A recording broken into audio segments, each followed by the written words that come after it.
I am narrating this because forgetting has become easier than remembering. That frightens me more than what I saw.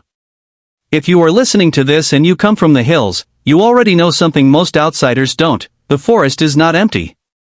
It listens. It waits. And sometimes, it chooses. This is not a folktale. It is not a legend passed down for entertainment. It is what happened to me. I grew up in a small village on the edge of the Garo Hills, where the land rises sharply and the forest begins without warning. One step forward and you are among people. One step back and you are inside something much older. When I was 13, after 3 days of relentless rain, a boy appeared near the bamboo grove at the village boundary. He stood barefoot on wet soil, clothes clean, skin pale, as if the mud refused to touch him. His name was Rangsil. No one saw him arrive. No one knew his parents. But in our village, silence often means acceptance. The elders said nothing. That should have been the first warning. Rangsil spoke softly. He smiled rarely. He listened more than he talked, as if he was learning us. He never laughed loudly. He never argued. And he never crossed the forest boundary after sunset. Once, I asked him why. He looked at me for a long time before answering.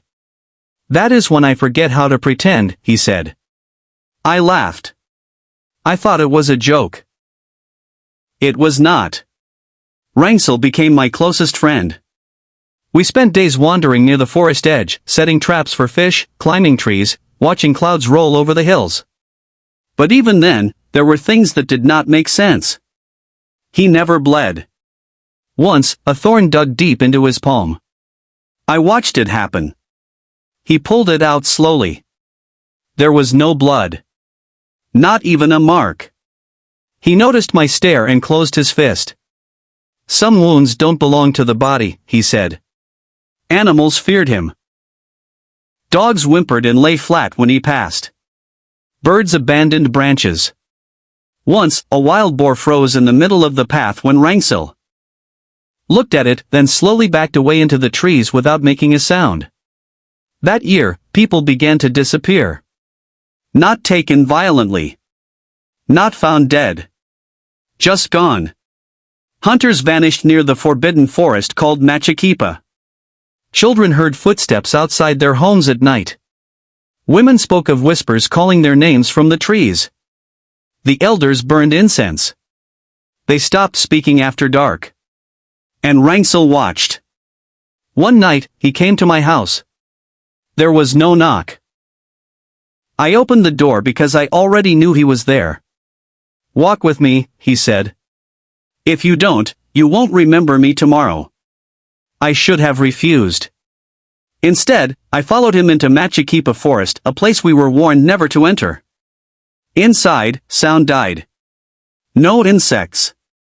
No wind. Even my breathing felt wrong, too loud, too human. My torch flickered uselessly, but Rangsil walked ahead calmly. He did not walk like me. His feet barely touched the ground. When the moon rose, everything changed. His body bent in ways a human body should not. His shadow split into many. Eyes opened where eyes should not exist. The forest leaned inward, listening. "I wore the skin because you were kind," he said. "But kindness does not stop hunger." He touched my chest. I remember pain. Then darkness. I woke at dawn at the edge of the forest. Claw marks were burned into my skin, glowing faintly like embers. 3 elders saw them and bowed their heads. "You walked with an old watcher," one whispered. "They never leave. They only choose." They washed the marks with bitter leaves. They tied black thread around my wrist. They said it would slow what was happening. Not stop it. Slow it. After that, the forest was no longer outside me. It felt closer. I began to hear things before they happened. A branch snapping moments before it broke. A dog growling seconds before danger appeared. At night, I dreamed of roots growing inside my chest, slow and patient. People treated me differently. Children avoided me. Dogs lay down as if surrendering. My mother once asked if my eyes had always looked that way. Mirrors felt wrong. And sometimes, deep in the forest, I heard Rangsel laughing. The elders eventually told me the truth. The marking was not a curse. It was an invitation. Sometimes, when the watcher grows tired, it prepares a replacement. Someone who can stand between the forest and the village.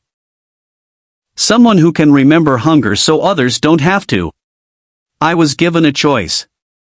To cut the mark away and forget everything. Or to drink the forest water and never fully return. I chose the forest. Years passed. The village remained safe. No more disappearances. No more whispers at night. But I did not age the way others did. Fear faded. Warmth became distant. I remembered every footstep ever taken beneath those trees. Every secret buried in the soil. Rangsel appeared one last time.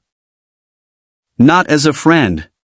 As a shadow passing its duty onward. You were always watching me, he said. I was watching you first. Then he was gone. Now, people forget my name when I pass. Animals recognize me. And when the forest grows quiet, I stand at its edge and listen. Because my friend was never human. And now, neither am I.